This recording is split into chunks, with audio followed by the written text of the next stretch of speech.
पिछले काफ़ी महीनों से लेकर Indian intelligence agencies fake threat alerts अपने मीडिया के अंदर जारी कर रही हैं।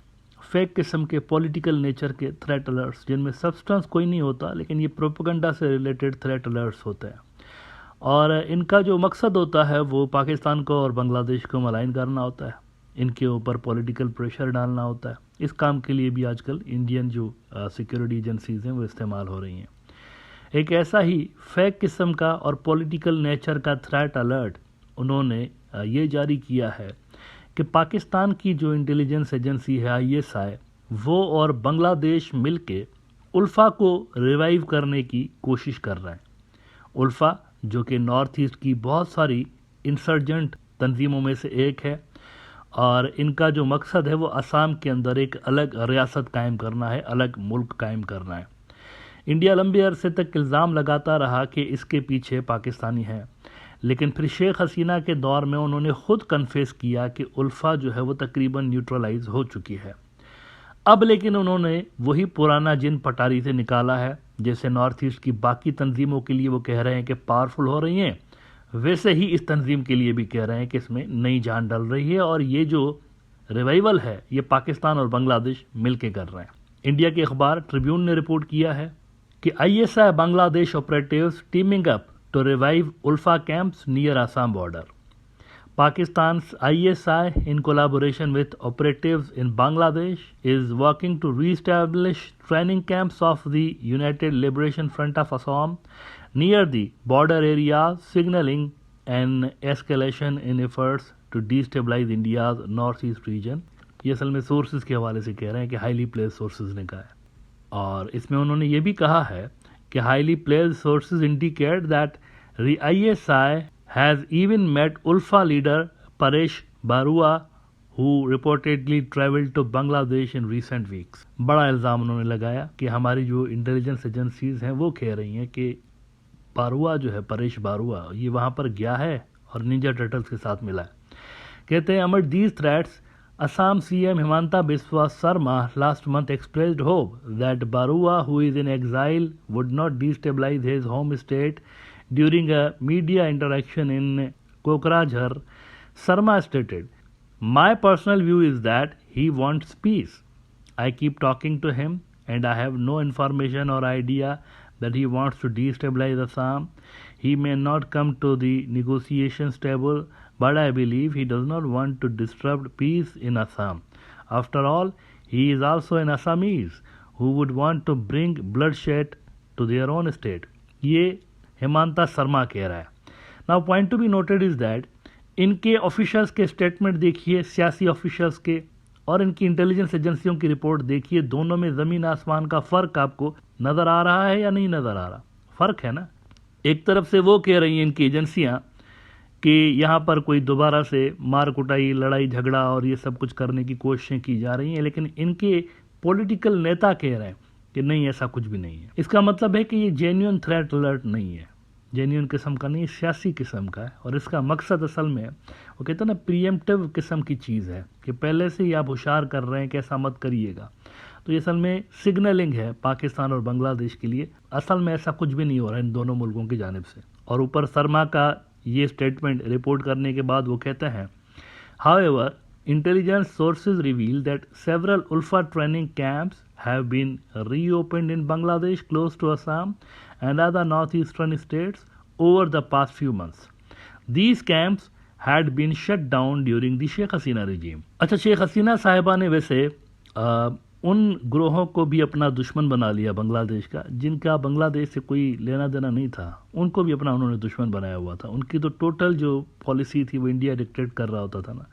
तो इन्होंने भी कहा है कि शेख हसीना के दौर में ऐसा कुछ नहीं था, लेकिन अब हो रहा है। The revival of these camps coincides with political unrest in Bangladesh, which led to Hasina fleeing the country on August 5, 2024, and the interim Muhammad Yunus government taking charge. आगे मजीद वो कह रहे हैं कि the sources further indicate that Barua, who was reportedly in China and Myanmar earlier, look at that, 4 मुल्क आ गए। अब असम की जो तंजीम उल्फा है वो कह रहे हैं इसके पाकिस्तान के साथ लिंक है, इसके बांग्लादेश के साथ लिंक है, इसके म्यांमार के साथ लिंक है, इसके चाइना के साथ भी लिंक है।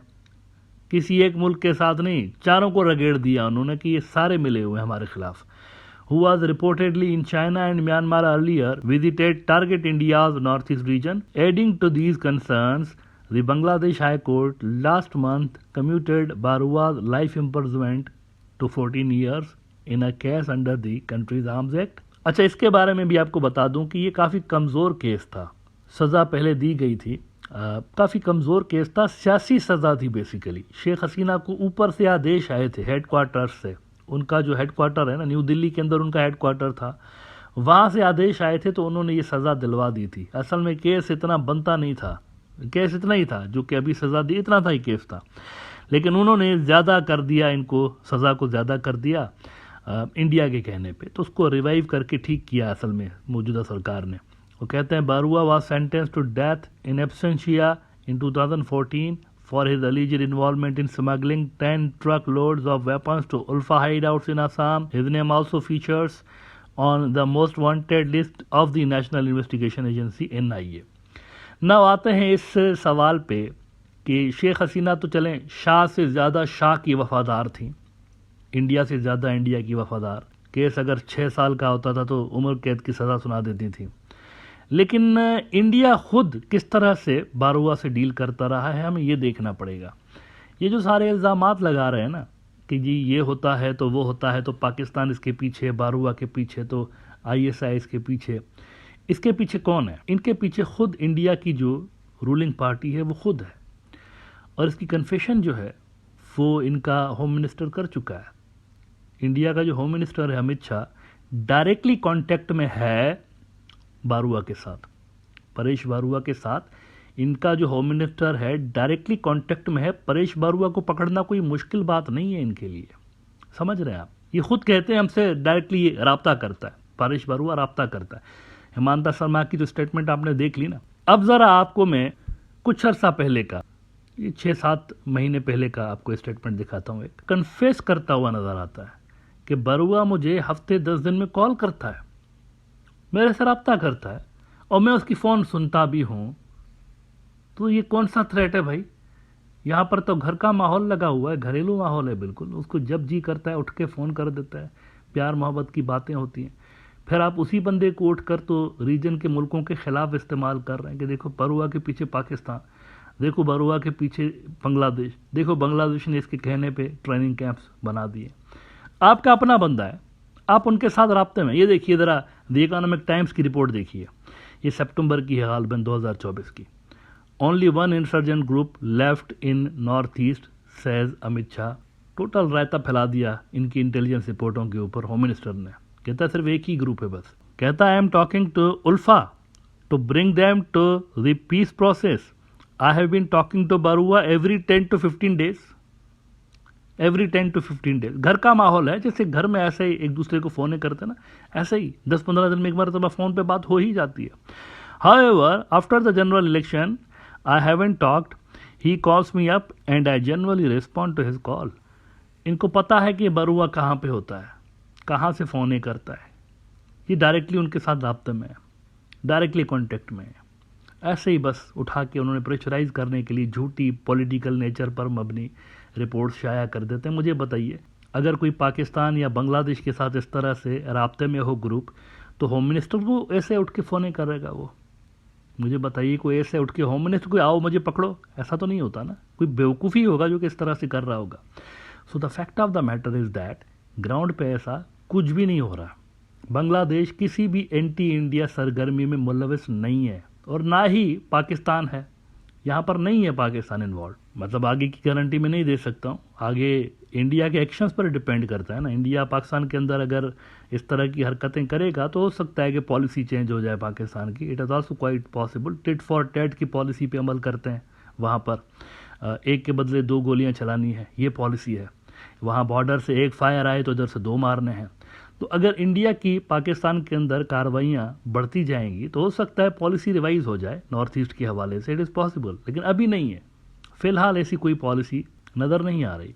हाँ, कश्मीर के हवाले से ज़रूर पाकिस्तान का एक प्रिंसिपल स्टांस है, और वो शुरू से लेकर है, राइट फ्रॉम 1947। मोहम्मद अली जिन्ना साहब जो फाउंडर हैं पाकिस्तान के, उन्होंने कहा था कि शरग है, कश्मीर जो है पाकिस्तान की शहर है, तो वो अलग मैटर है, लेकिन यहाँ पर इतनी ज़्यादा इन्वॉल्वमेंट नहीं है। ये फेक किस्म के थ्रेट अलर्ट्स हैं जिनका मकसद अपेरेंटली यही नज़र आ रहा है कि रीजन के अंदर दोनों मुल्कों के ऊपर प्रेशर डेवलप किया जा सके कि ये दूसरे मुल्कों के अंदर जाकर तो लॉ एंड ऑर्डर की सूरत हाल क्रिएट करते हैं।